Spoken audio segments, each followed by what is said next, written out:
In the last lecture, we had discussed about the tangible fixed assets in details. Now, let's discuss intangible assets, investments, and current assets in detail. First, let's discuss about intangible assets.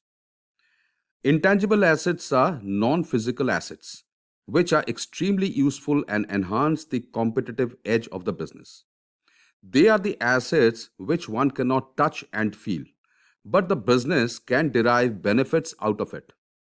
They include goodwill, brand recognition, and intellectual property, such as patents, trademarks, and copyrights.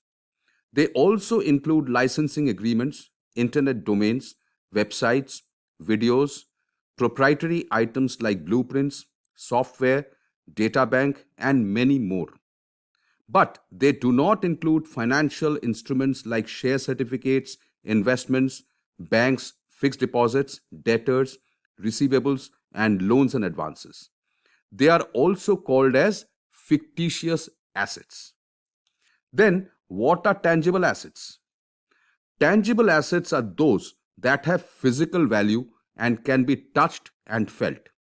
Examples could be all fixed assets like land and building, plant and machinery, furniture and fittings, vehicles, computer hardware, all current assets like inventories of raw material, work in progress, and finished goods, receivables, cash and cash equivalent, all investments like shares, bonds, loans and advances, etc. Then, what is the difference between intangible assets and tangible assets? Let's have a look. Tangible asset versus intangible asset. Okay. The difference is on liquidity front. Okay.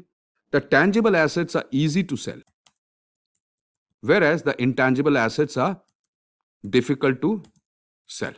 And the next difference is in collateral. The tangible assets like fixed assets and current assets can be easily offered as collateral to banks for loans. And what about the intangible assets? No, they cannot be offered as collateral to banks. And next is the insurance. Tangible assets like fixed assets and current assets can be easily insured, whereas intangible assets cannot be insured. And next is depreciation. In case of fixed assets, depreciation is applicable, whereas in case of intangible assets, depreciation is not available. What we have is amortization. And finally, the difference lies in salvage value. Tangible assets, whether they are fixed assets or current assets, always have a salvage value, whereas intangible assets do not have a salvage value. Okay? Now, generally we can find more tangible assets in manufacturing companies, whereas intangible assets can be found more in pharma companies, tech companies, and entertainment and media companies. Okay. Now, let's look at the investments. Now, these assets do not generate any operative income for the company. They consist of financial assets and other assets which are not directly related to the operations of the business. Assets which are neither tangible fixed assets or intangible assets or current assets are grouped under this head. For example, investments in shares of other companies. Now, these investments are not directly related to the operations of the business, but the income generated from these shares as dividend are added to the company's balance sheet or the profit and loss account as non-operating income. Next, we have the debtors more than 6 months.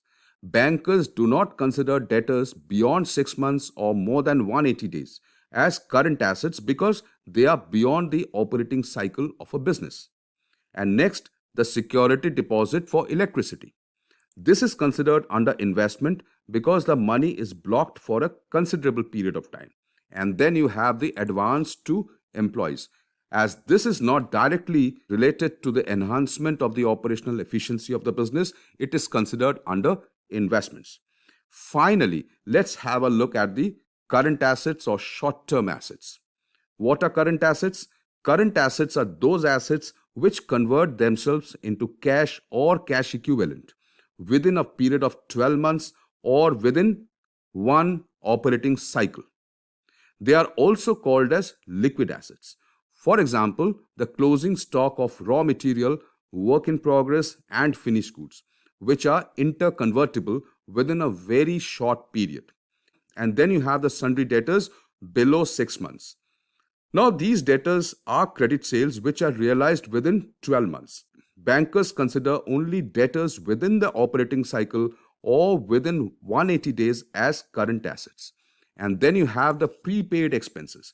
That is the prepaid benefits which are utilized within 12 months. Then you have the FD with bank or cash and bank balance with banks, which are cash or cash equivalent. And then the TDS receivable, which are received within 12 months. So the total of the current assets is 57.35. Let's remove them. You have the investments as 25.35 crores, the intangible assets as 3 crores, and the tangible fixed assets as 23.95. Okay. So the total assets are regrouped as so. Okay. But now let's briefly understand what is an operating cycle. Now the operating cycle can also be called as cash to cash cycle. Let's understand. Here you have a diagram of a manufacturing process. Now suppose the company purchases the raw material in cash. The cash to raw material, so it uses the cash to purchase raw material, which then goes into the production. Now, after the production cycle starts, the raw material is converted into work in progress. Thereafter, the production cycle is completed and the work in progress is converted into finished goods. Then the company finds buyers and sells them. The companies generally sell through stockists, wholesalers, and retailers and provide them some time to pay. So they convert themselves that these wholesalers, these retailers, and the stockists become the debtors.